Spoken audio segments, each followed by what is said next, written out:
Hello and welcome to the Mummy Movie Podcast, where in this episode we shall be looking into Blood from the Mummy's Tomb from 1971.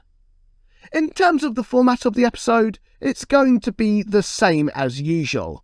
We shall start with a little background information on the film, then there will be a section on historical accuracy, and finally I shall review the film, saying what I like and dislike about it, and just giving my overall impressions as well.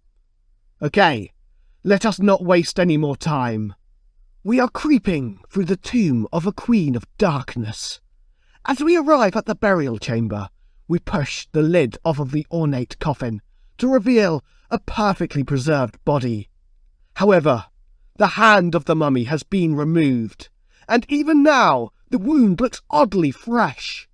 Slowly, something begins to seep out of the wound. We gaze upon the blood from the mummy's tomb.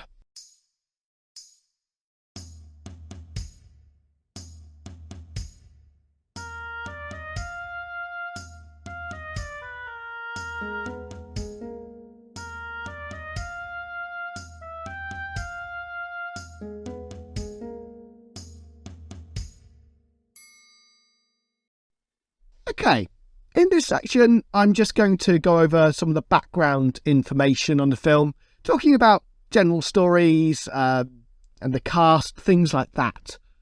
So, to start with, it's probably worth noting that this film was a second feature status film to another Hammer horror film, Dr. Jekyll and Sister Hyde, and as such, it was kind of always viewed as a secondary priority, unfortunately. Interestingly, the film was actually based on the Bram Stoker novel Jewel of the Seven Stars, which does actually lead it to being a slightly different style of mummy movie, which, is a good thing, I guess. Interestingly, Peter Cushing was actually supposed to play the part of Julian Fuchs, but he only managed to do one day of shooting before having to stop to care for his wife, because unfortunately she had been diagnosed with emphysema.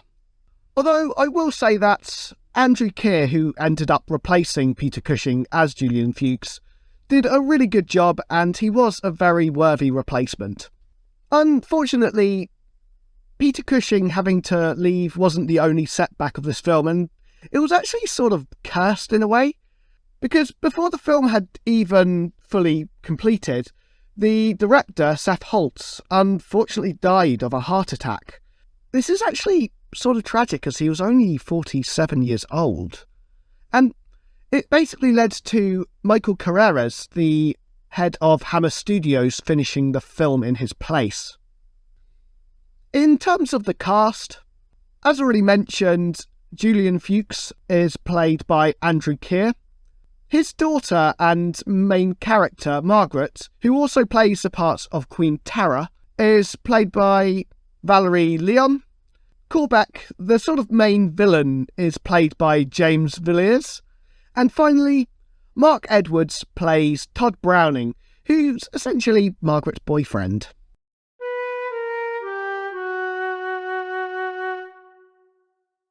Now I shall go over the historical background of the film. The film starts in ancient Egypt, where Queen Terra she's not really being mummified necessarily.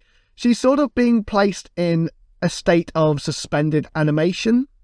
So she's still alive, but she can't move, and she's going to stay like that for thousands of years, essentially. Unsurprisingly, this wasn't actually done in ancient Egypt, and it's really just for the film. When we first see Queen Terra, the camera starts to pan slowly up her body, starting at her feet. She's wearing a toe ring which has a scorpion on it, and it looks like it's made from either copper or gold. I'd imagine it's probably supposed to be gold. Some toe rings have actually been found from ancient Egyptian sites. For instance, a couple were found at Amarna, and another one was found at the temple complex of Karnak. Although it probably should be noted that they don't look anything like the one from the film, and the one from the film was actually really impractical to walk with. As the camera continues to pan up, you notice he's wearing a bead collar.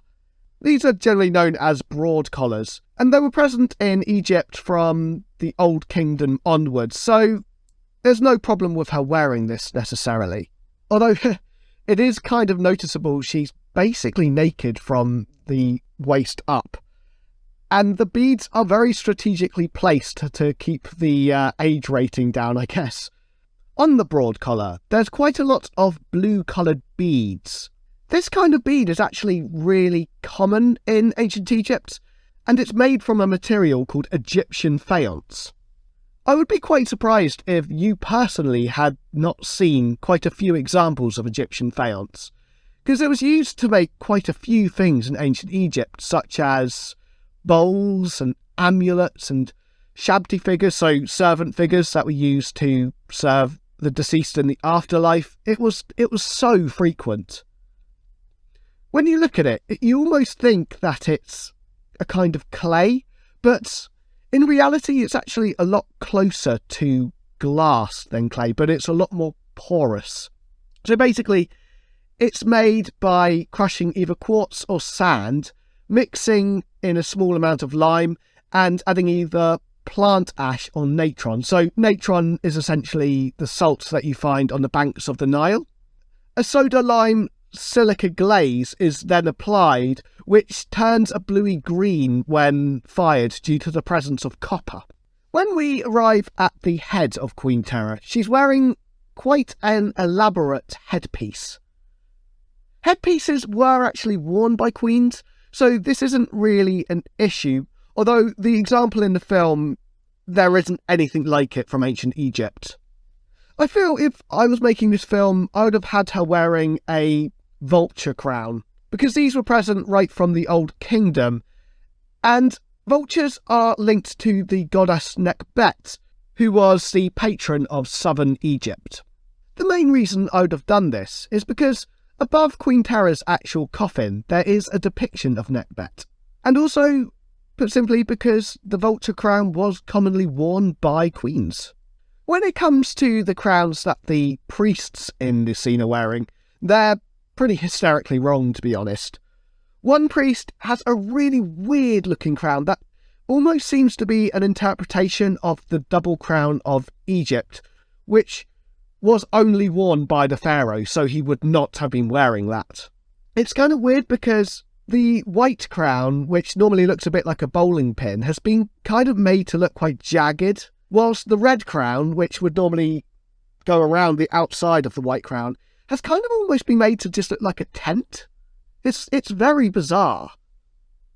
Another priest is wearing a blue Kopresh crown, which again was only worn by the Pharaoh and usually was only worn during war as well. I've seen this crown a couple of times during the Hammer horror films, and I feel it must have just been one of the props I had lying around. Another of the priests is wearing a Nemes headrest, which again was only worn by the Pharaoh.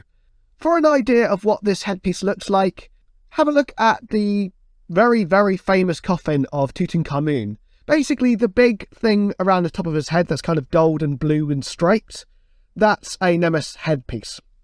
The priests then go on to chop off the hand of Queen Terra, and it's quite noticeable that they rest her hand on a palette.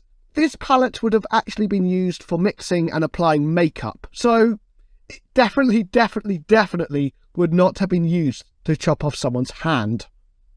Once they have chopped off her hand, they throw it out of the tomb, and immediately jackals jump on it and start devouring it. Jackals were at least associated with cemeteries in ancient Egypt, so this does kind of make sense. And in fact, I remember being on a dig in Luxor once when we actually had a couple of dogs that were hanging around the cemetery we were excavating. So even now you do get dogs hanging around those areas. After the opening scene, we come to the present day, so 1971. And the next scene that we can sort of say anything about in terms of Egyptology would be the office of Geoffrey, who's an Egyptologist. There are quite a few statues around his office of various gods. For instance, there's a statue of Sobek, who was a crocodile-headed god, who was commonly found in the Fayum region of Egypt, which is quite a swampy area where, unsurprisingly, there's quite a lot of crocodiles. There's also a statue of the Apis bull, which is actually a really interesting god. The Apis bull was present in Egypt from at least the 1st dynasty and continued to be worshipped in Egypt until about the 4th century CE, making it one of Egypt's longest surviving cults. Apis had his cult centre at Memphis, which was a city in ancient Egypt whose ruins can be found in Cairo today. And in fact, at Saqqara, where you get the pyramids and things like that, there's actually a place called the Serapeum where all of the Apis bulls would be buried. And they were actually mummified with the same care it would take to mummify a king. The Apis bull was generally associated with Ptah in life, and after it had been mummified, it would then come to be associated with Osiris, the god of the underworld. There really is so much information on the Apis bull, and to be honest with you, I could barely scratch the surface in this podcast. When it comes to some of the other statues in Geoffrey's office, they actually appear to be more Greek than Egyptian. For instance, one of the statues is quite clearly of Medusa, the snake-headed Greek gorgon. Later still in the film, we see Julian and his expedition as they discover the tomb of Queen Terra. This is actually a flashback scene to about 20 years earlier, and at this point they make it known that they don't actually know the name of Queen Terra because her name has been erased from history. This is actually a practice that the ancient Egyptians did with people that they didn't particularly like. So, for instance, I always use this guy, but I'm going to use him again. Akhenaten's name was erased from history because he tried to get rid of all of the gods in Egypt and make everyone worship the Aten, so the disk of the sun. So essentially what the ancient Egyptians would do is they'd go away and they'd chip all of the instances where his name had been written on walls and things like that. The reason they do this is because it was believed that if you weren't remembered in this life, then you couldn't survive in the next life either. On top of that, the ancient Egyptians believed that your name held a special significance to you and your personality. And so, by erasing it, you're essentially erasing that person's personality and just them as a whole as well. However, when they do eventually get into the tomb of Queen Terra, they do actually find her name. And they show the hieroglyphs, and Geoffrey goes, "We finally have her name. She's called Terra." The actual hieroglyphs shown actually read Aru, which, as far as I'm aware, isn't an actual Egyptian name, but, I could be wrong. I suspect it's probably just a few random hieroglyphs they found. In terms of the name Terra, once again, that's not a real Egyptian name, and instead it comes from the actual novel Jewel of the Seven Stars that this film is based on. They also state that they find her tomb in the Valley of the Sorcerer, which again is just a location from the book and not a real place. It is interesting, however, that Queen Terra's tomb does seem to be based on real Egyptian tombs, but the iconography does look a bit funky and off. For instance, the image of Nekhbet that I mentioned earlier, that you see above Queen Terra's coffin, is mostly right, but the artist has mistaken the Shen rings, which Nekhbet commonly holds in her claws and symbolise eternal protection, for small jars instead. So there's just little things like that are just slightly wrong and off. In terms of actual accuracy, this film is pretty poor, to be honest, but in fairness, it does need to be remembered that its main source of inspiration was the book The Jewel of the Seven Stars, rather than Egyptian history.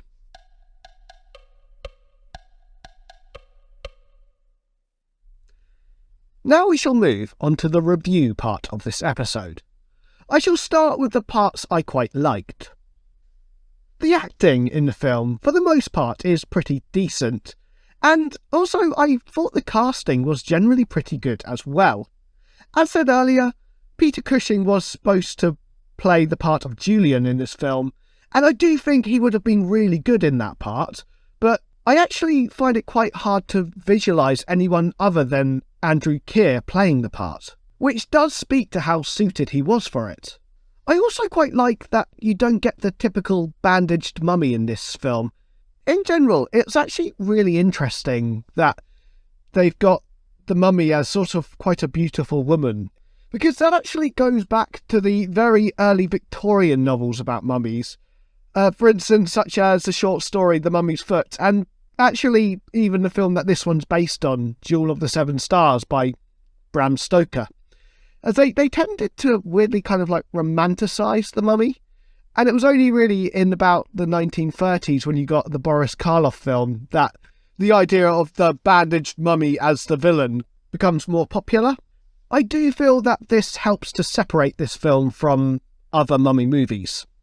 Finally, I thought that the ending of this film was suitably ambiguous for the tone of the film. It is worth noting that it has a different ending to The Jewel of the Seven Stars by Bram Stoker, and while this may annoy some people, it also needs to be said that Jewel of the Seven Stars itself had two different endings, as the ending to the book was later changed. So it's not really that big a problem that it's decided to go with a unique ending. I would go into more detail in this, but in case there's people out there who want to actually watch the film, I'll leave my analysis of it there. Now I shall go on to the parts I liked for the wrong reason. So the parts I essentially found funny that weren't meant to be funny. Firstly, Margaret, the main character in the film, gets given a ring by her father, and everyone's obsessed with how beautiful and unique the ring is. In reality, it's quite clearly just a cheap prop ring, and it's not unique at all. I don't really understand why they wouldn't have picked a better ring, considering it was quite a big part of the plot. Secondly, during the expedition scene when Julian actually finds the ring, he quite happily just plucks it off of the cut-off hand of Queen Terra and just pops it into his pocket. He does this in front of the rest of the team, and none of the very experienced archaeologists or Egyptologists have any problem with this whatsoever.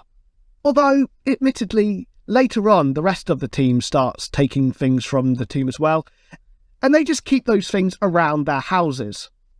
It is worth noting, I suppose, that, as said multiple times, this film was based on Jewel of the Seven Stars, which was released in 1903 when such activities were far more accepted. But at the same time, this film is set in the 1970s, when the ethics around archaeology had changed. The film changed several other aspects of the book, so I don't quite understand why they didn't change this one in some way or other. I suppose, however, realistically I'm coming at this from the perspective of an archaeologist, when, in reality, the average viewer of this film isn't going to care about these kind of aspects. I shall now move on to the sections of this film that I just didn't like. The film is incredibly disjointed and badly laid out. The plot actually isn't that complicated, and it seems to have needlessly been made hard to follow. In fact, the first time I watched this, I was just confused, and it was only on the second viewing that some of the parts started to actually piece together in my mind. Because you don't really get to know the characters in the film that well, and because the film, with every scene, tries to be quite mysterious, it almost comes across as each scene is completely separate from the last, and you're almost just watching a series of different and unconnected events.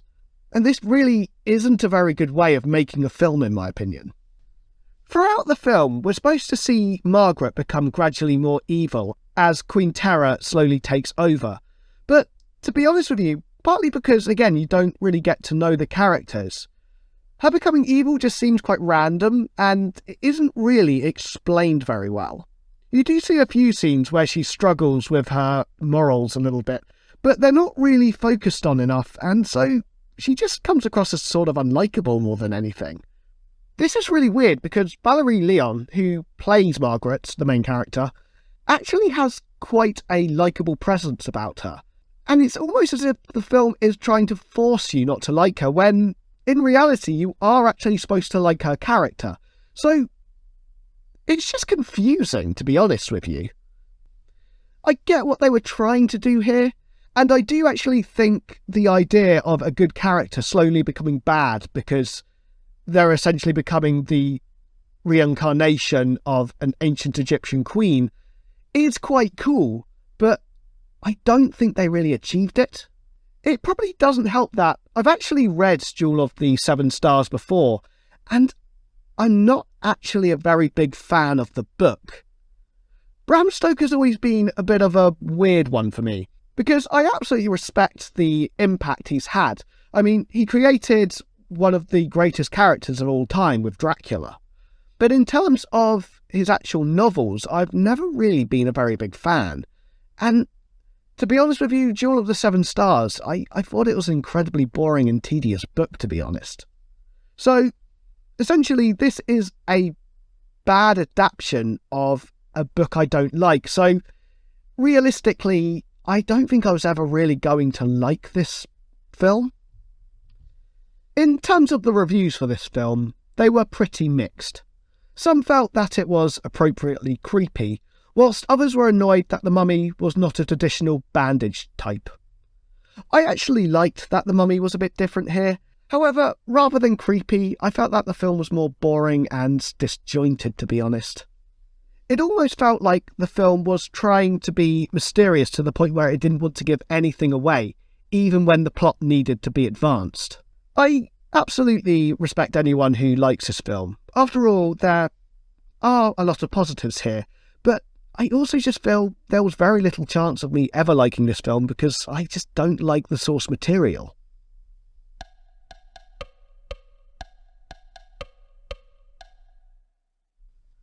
Thank you very much for listening, and if you've enjoyed this episode, please consider subscribing.